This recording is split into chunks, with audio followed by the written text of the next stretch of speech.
ஓம் முருகா போற்றி, கந்தா போற்றி, கடம்பா போற்றி, கதிர்வேலா போற்றி, அறுபடை வீடு கொண்ட முருகப்பெருமானே போற்றி போற்றி. என் செல்ல குழந்தையே, என் செல்ல பிள்ளைகளே, உன் பிரார்த்தனை எல்லாம் நிறைவேறியது என் செல்லமே. வரும் 15ஆம் தேதிக்குள் நிச்சயமாக நடந்துவிடும். இந்த முருகப்பெருமான் சொல்வதை கேள், ஆனந்த கண்ணீர் விடுவாய். உன் வீடு நோக்கிதான் இந்த முருகப்பெருமான் வந்து கொண்டிருக்கிறேன். என்னை வரவேற்க தயாராக இரு. எப்படி இந்த காரியத்தை நடத்தப் போகிறேன் என்று கண்ணீர் மல்க என் பாதத்தில் விழுந்து அழுகிறாய்.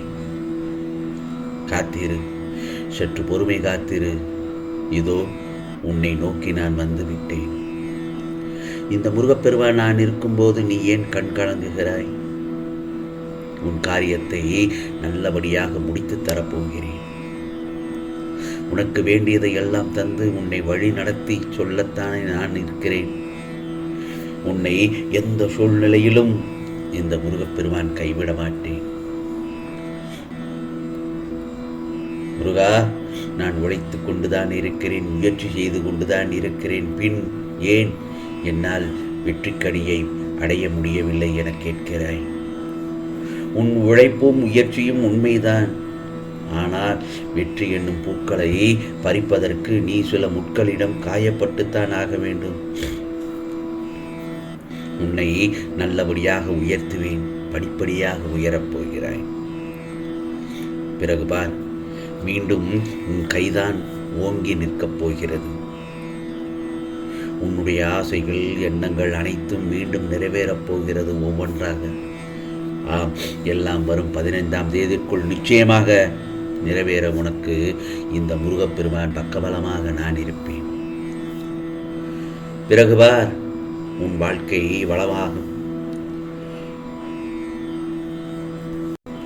நீ என்னிடம் வேண்டி கேட்ட விஷயங்கள் எல்லாம் முருகா சற்று தாமதமாக நடக்கிறது என்று என்னிடம் கேட்டுக்கொண்டிருக்கிறாய். தாமதமாக நடக்கிறது என்றால் அதில் ஒரு அர்த்தம் உண்டு. உன் பிரச்சனையை தீர்க்கத்தான் நான் நேரம் கொடுத்துக் கொள்வேன். நீ முழு நம்பிக்கையோடும் பொறுமையோடும் இருக்கும் நேரம் இது. தேவையில்லாமல் முருகா பிரச்சனையை தீர்ப்பாவரா மாட்டாரா என்று குழம்ப வேண்டாம். உனது மனம் தடுமாறும் போது முருகா முருகா என்று என் நாமத்தை சொல். உனக்கான விரைவில் நல்லதொரு மாற்றம் வரும். முடிந்தவரை என்னிடம் பேசும் பழக்கத்தை ஏற்படுத்திக் கொள். அப்போதுதான் நீ தனியாக இருக்கும் உணர்வு மறையும். புரிகிறதா? கடன் சுமை, பண நெருக்கடி, தினசரி தேவையை பூர்த்தியாகாமல் துன்பத்துடன் நாட்கள் நகர்கிறது முருகா என்று நீ வேதனைப்பட்டுள்ளதை நான் பார்த்து கொண்டுதான் இருக்கிறேன். நான் கண்டுகொள்ளவில்லை என்று மட்டும் நீ நினைத்து விட வேண்டாம். சிறிது நாட்கள் வீட்டில் அமர்ந்து லட்சுமி கடாட்சயத்தை உண்டாக்கப் போகிறேன் உன் இல்லத்தில். கலங்க வேண்டாம் என் செல்லமே. உன் மனதில் இருக்கும் அனைத்து எதிர்மறை எண்ணங்களையும் அழித்து நேர்மறை எண்ணங்களை உருவாக்கி அமைதியையும் ஆனந்தத்தையும் வழங்கப் போகிறேன். பிறகு நீ நினைத்த போன்ற வாழ்க்கை நிச்சயமாக கிடைக்கும். நிச்சயமாக. அதே போலத்தான் எல்லோருக்கும் வாழ்க்கையில் எல்லா விஷயங்களிலும் தடைகள், தடங்கல்கள் என்று ஏதோ ஒன்று வரத்தான் செய்யும். அதையெல்லாம் தாண்டி வருவதுதான் உன் மனதைரியம். என்னால் முடியாது முருகாய் என்று நீ நினைத்து அனைத்து விஷயங்களையும் செய்து முடிக்கப் போகிறாய். அதற்கான காலத்தை நீ தொட்டுவிட்டாய். உன் விடா முயற்சியும் கடின உழைப்பும் வெற்றியை நோக்கி சொல்லும் ஆம் செல்லமே. பிறகு உன் என் சந்தோஷமும் உன் அழுகையில் என் கண்ணீரும் இருக்கிறது. நீ என்மேல் கோபப்படும் போது தாயின் உரிமையையும் இருக்கும். உன் வேண்டுதல்கள் எல்லாம் நிச்சயமாக நல்ல விஷயங்களாக ஒவ்வொன்றாக நடக்கத் தொடங்கிவிடும். சில நேரங்களில் சிறு பிள்ளை போல் அடம்பிடித்து முருகா எனக்கு ஏதாவது செய்து விடுங்கள் என்று என்னிடம் மன்றாடி கேட்கிறாய். என் செல்ல பிள்ளையை நீ என்னிடம் உரிமையாக கேட்பது எனக்கு மகிழ்ச்சியாகத்தான் இருக்கிறது. நான் உன்மேல் கோபப்பட மாட்டேன். நிச்சயமாக நல்லதொரு வழியை காட்டுவேன். அந்த நம்பிக்கையோடு நீ எப்பொழுதும் இருந்து கொண்டே இரு. வாழ்க்கையில் எவ்வளவு பெரிய கஷ்டங்கள், துன்பங்கள், துயரங்கள் வந்தாலும் என்னால் முடியும் என்று கூறும் தன்னம்பிக்கை உன்னிடம் இருந்தால் தோல்விகள் கூட தோற்று போகும், அல்லது தோல்விகள் உன்னை பார்த்து பயந்து ஓடிவிடும். எந்த இடத்தில் உன்னை வேண்டாம் என்று ஒதுக்கி வைத்தார்களோ அந்த இடத்தில் நான் உன்னை அவர்களே வியக்கும்படி வாழ வைப்பேன். ஆகவே நீ என்ன நினைத்ததும் உன் துன்பங்கள் மறைந்துவிடும்.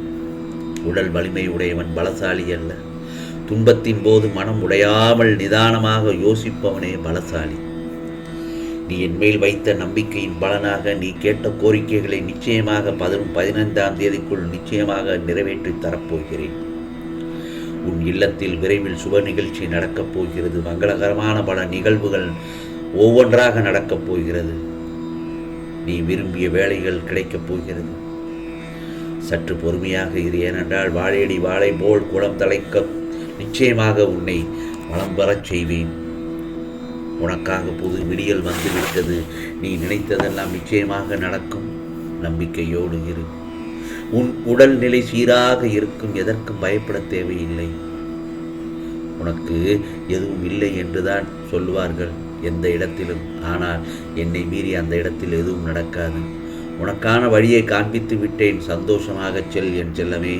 நீ இப்போது எப்படி இருக்கிறாய் என்றால் இதற்கு முன் நீ என்ன சிந்தித்தாய் என்பதை பொறுத்ததுதான். எனவே இந்த முருகப்பெருமான் வார்த்தைகள் மீது நம்பிக்கை வைத்து இனிமேலாவது காலத்தின் அருமையை உணர்ந்து செயல்பட்டால் வாழ்க்கையில் என்றுமே வசந்தம்தான். இதில் சிறிதளவும் பொய்யில்லை. இன்றிலிருந்து நீ புதிய கணக்கை தொடங்கு. என்னை நம்பினால் இன்று முதல் நீ புதிய முயற்சியை செய். புது வாழ்க்கை. ஆம் செல்லமே, உனக்கான வாழ்க்கை மென்மையாக ஆரம்பிக்கும். இதுவரை நீ தோற்றதையும் நம்பிக்கை இழந்ததையும் மரண விளிம்புக்கு சென்றதையும் மறந்துவிடு. வாழ்வதற்காக மட்டும் வா.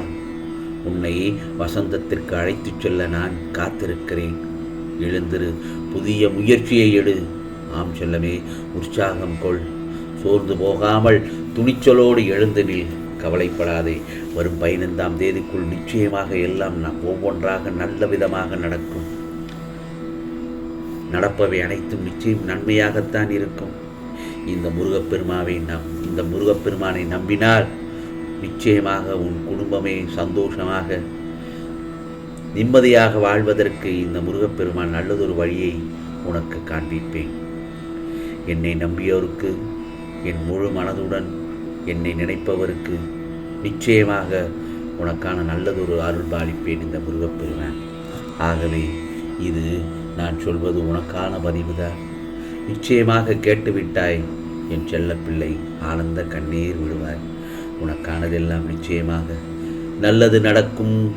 நல்லது மட்டுமே நடக்கும். அதுவும் நன்மையாகவே நடக்கும். ஓம் முருகா சரணம். ஓம் முருகா சரணம். ஓம் முருகா சரணம்.